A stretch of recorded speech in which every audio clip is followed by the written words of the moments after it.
Hi, I'm Don. Welcome to my studio. First off, I just set up my Patreon and a ton of thanks to all the early pledges. So Redgrass Games sent me this glass palette. It's the new glass palette and the painting mat. We're going to test and review the glass palette today. The timing of the glass palette is perfect because we're dry brushing a lot these days. So I don't really do the usual like review and stuff like that because I'm partly biased because Redgrass is a great partner. So instead of just doing a review, we're going to paint this Archaon base. But of course, I'm going to share with you my thoughts on the glass palette later in the video. You can apply the texture paints with both the palette knife or the brush. Just make sure to wash the brush immediately after using it.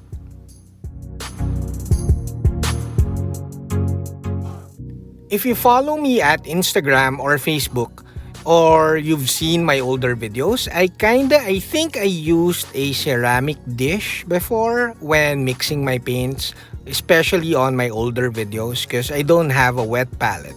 So I'm not new to like using a glass palette of sorts in terms of painting with acrylics. So the Redgrass Glass Palette is kind of weird though. It's kind of different than the ceramic dish I used before or the old tile because you kind of remove all of the paints on the glass palette with minimal effort. Now back to the painting. As you can see, I use a lot of colors. I've said this in my previous videos. I use a lot of colors, not necessarily a lot of paints, but a lot of colors when dry brushing because if you treat dry brushing like layering, you'll produce nice transitions. Also, we're going to do a bit of glazing on top of this so the transitions will be a lot smoother later.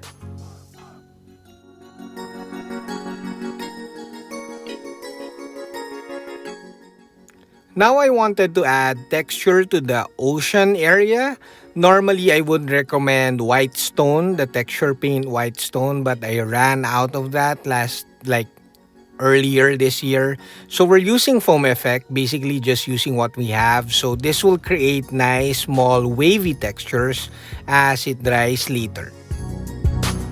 Again, white stone texture is perfect, but I don't have a bottle of that anymore.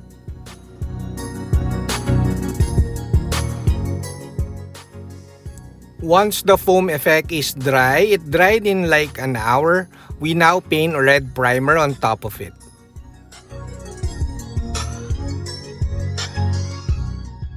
Once the red primer is dry, we then paint water effects, transparent water effects, or water texture on top of it. This is the safest or easiest way to create water effects, which is to paint an underpainting and then paint transparent water texture on top.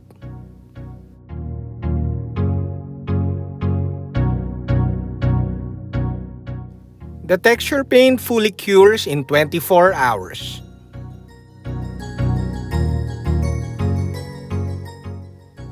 Now we paint the skulls. Again, I highly recommend that you have a collection or you grow your collection of light colored paint so that it's easy for you to paint skulls and scrolls and stuff like that. I got a comment at Facebook that I use a lot of paints, too much paints when dry brushing, but I feel that if you treat dry brushing like it's layering, you'll produce better effects. However, I will admit that I use more colors than I should. I mean, you could like mix ivory or white with the previous color so that you have like a lighter color. But this is my way of testing all my paints.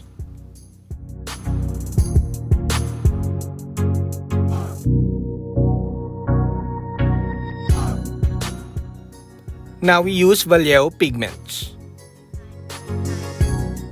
There are so many ways on how to apply pigments. You could use pigment binder and stuff like that, but we're applying it via like dry application so that we create like a dry soil look.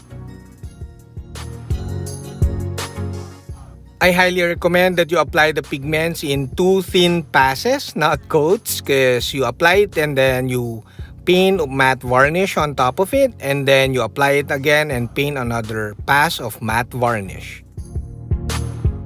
2 passes of pigments will create a more solid coverage.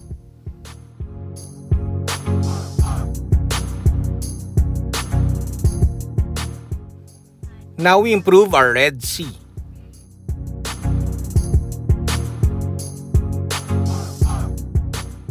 Never use the still water on top of the water texture because it won't stick to the water texture.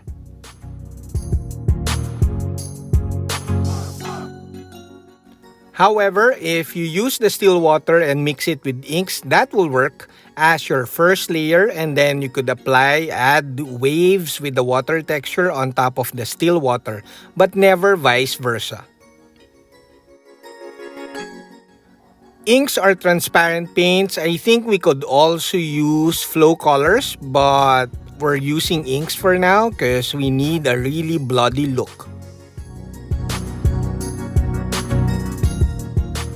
This should improve our ocean part on the base because this will dry into a transparent bloody color and it will give more depth.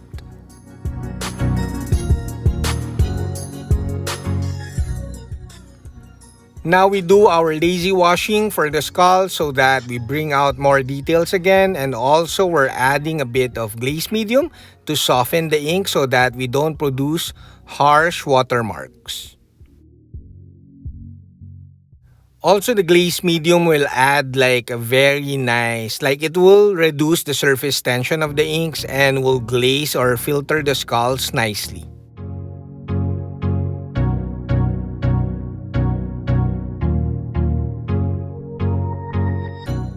Now we add highlights to the skulls. We're going to do glaze layering. If you've seen my other videos, we're basically adding a bit of glaze medium to the paints so that they will soften a bit more, and also they will add a bit more transparency so that the edges of the paints won't be too harsh and we don't need to blend later.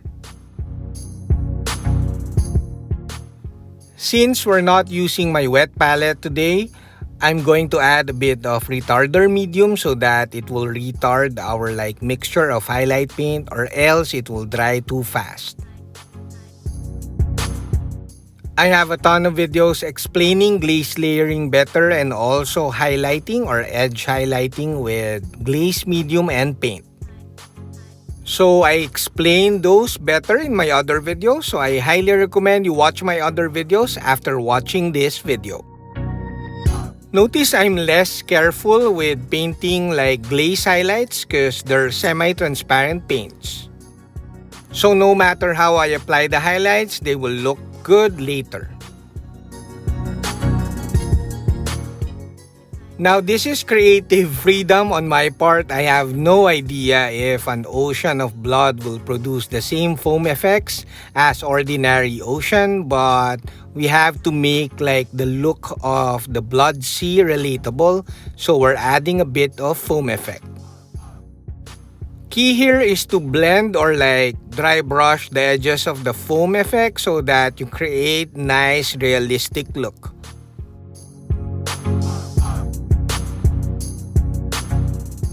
Now we finish off with Vallejos tufts. I use a bit of wood glue underneath the tufts, but they have self-adhesion.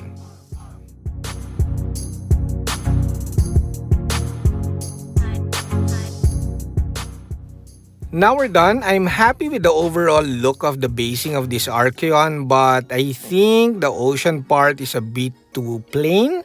We need to add swimming demons or whatsoever, but we'll do that once we actually paint the Archaon.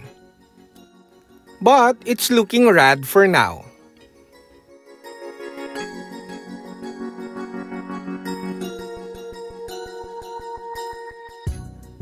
Now my thoughts on the glass palette. Of course, you could use an old tile or a ceramic plate or even a piece of glass to use as your glass palette, but will it look as sexy as the Redgrass games? Of course not. So kidding aside, I think we're going to use the glass palette a lot more than the wet palette. So I remove like the palette paper, the wet palette paper and the foam, and we're using the glass palette on my Studio XL for the time being. Anyways, you guys enjoy the dry brushing plus glazing technique the past few models, the past few videos. So we're going for the glass palette and that technique for now. That's it. I hope you found the video a bit informative or like helpful or entertaining at the very least, because it's kind of like weird to do a review and painting at the same time, but I just don't want to do like a basic review of the glass palette.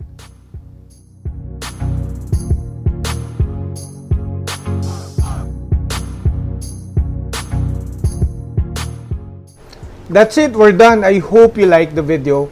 Do like, comment, subscribe, and consider joining the channel so that you'll be part of our Discord community. Saludos!